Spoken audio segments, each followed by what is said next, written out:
Bonjour à tous, semaine sans hebdo de arrivage, mais pas semaine sans vidéo.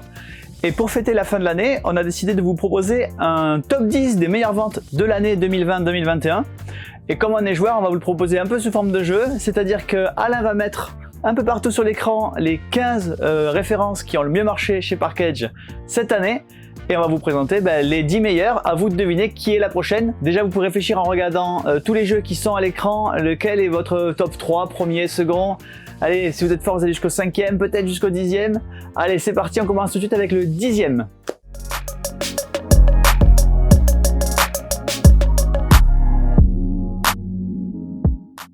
Et voilà, le 10e, c'est pour les méchants, c'est Disney Villainous, la fin est proche. Donc c'est ce fameux standalone / extension que vous pouvez mélanger avec Disney Villainous ou n'importe lequel des boîtes de Disney Villainous, ou jouer tout seul si vous êtes 2 ou 3. Je rappelle qu'il y a le Villainous Marvel qui est sorti il n'y a pas longtemps, qui n'est pas compatible avec celui-là. La fin est proche, et le numéro 9 est encore plus proche, car le voilà.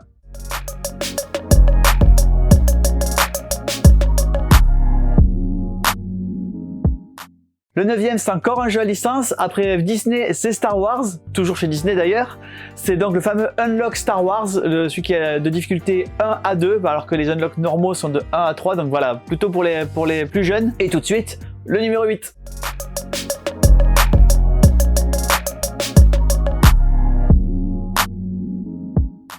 Donc le numéro 8, c'est un jeu de draft avec des dinosaures, donc Draftosaurus. Le jeu, on l'a tellement bien vendu qu'on n'en a plus. Il revient sans doute en fin août ou début septembre. Les extensions par contre sont toujours disponibles. Donc celui qui se passe dans l'eau et celui qui se passe dans l'air, Marina et le air show. Et on attaque tout de suite avec le numéro 7.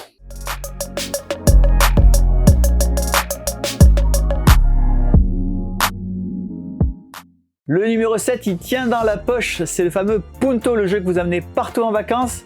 Il est tout petit mais il est très malin, il se joue de 2 à 4. C'est une version du Morpion très améliorée, vous allez pouvoir écraser les positions fortes de votre adversaire avec vos cartes pleines de points. Punto est un super jeu, vraiment pas cher, et il mérite largement sa place dans ce top 10. Et le top 6, c'est...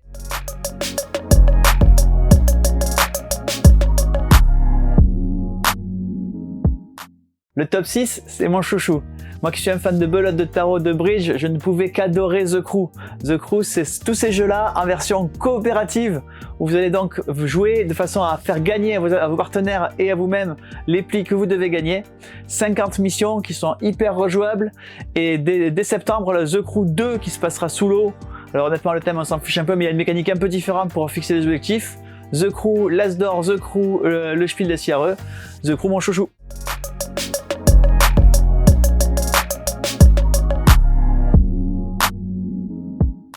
Et on rentre dans le top 5 avec Cluster. Cluster, c'est un jeu tout simple. On a simplement un petit fil qui entoure la zone de jeu, des pierres magnétiques qui s'attirent ou se repoussent. Et enfin, à chaque tour, il faut poser une pierre. Et si elle attire une autre pierre à elle, vous avez perdu, vous récupérez toutes les pierres qui sont collées. Vraiment un jeu avec une tension, mais à la fois pas trop de pression. On s'amuse, on espère poser assez loin d'eux, assez près d'eux. C'est toujours hyper compliqué, hyper renouvelé. C'est Cluster.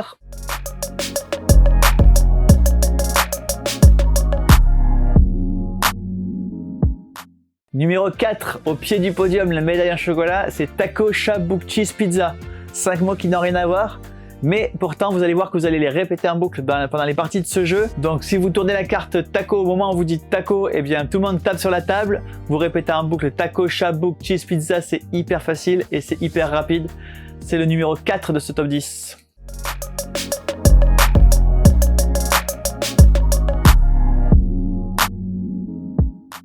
Médaille de bronze, le fameux Skyo, comment le dire, personne ne le sait, mais en tout cas voilà, c'est un jeu hyper familial, hyper simple, avec des couleurs discutables mais en tout cas remarquables. Ce jeu hyper familial, plein de coups forés, Skyo et aussi Skyo Action.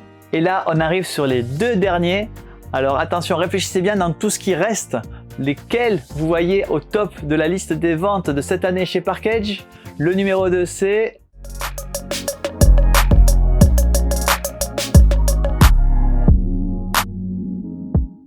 Le numéro 2, c'est le Unlock 8, le Mythic Adventure, celui qu'on a vendu toute cette année. Normalement, l'an prochain, ça sera la boîte numéro 9 qui vient d'arriver, qui l'aura détrôné. Mais en tout cas, voilà, le fameux Unlock, l'escape game qui se joue en famille. 2 boîtes de Unlock dans ce top 10, le Star Wars dont je vous ai parlé tout à l'heure, et le fameux Mythic Adventure avec ses 3 aventures. Numéro 2 du top 10. Mais qui est le numéro 1? Il vous reste à peine quelques secondes pour savoir qui arrive en tête des ventes chez Parkage cette année.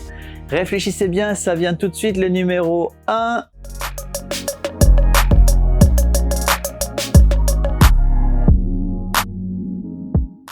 Et le numéro 1, une année encore, c'est Love Letter. Love Letter, ce jeu où vous allez devoir bluffer avec vos cartes, essayer de garder des grosses cartes, mais sans trop vous faire deviner pour pas mourir avant la fin de la partie.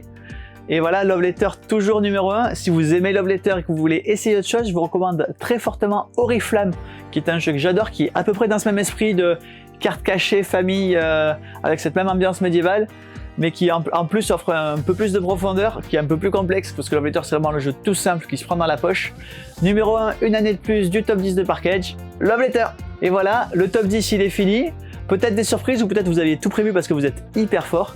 N'hésitez pas à nous dire en commentaire à quel point vous êtes fort. Et puis moi je vous dis à bientôt.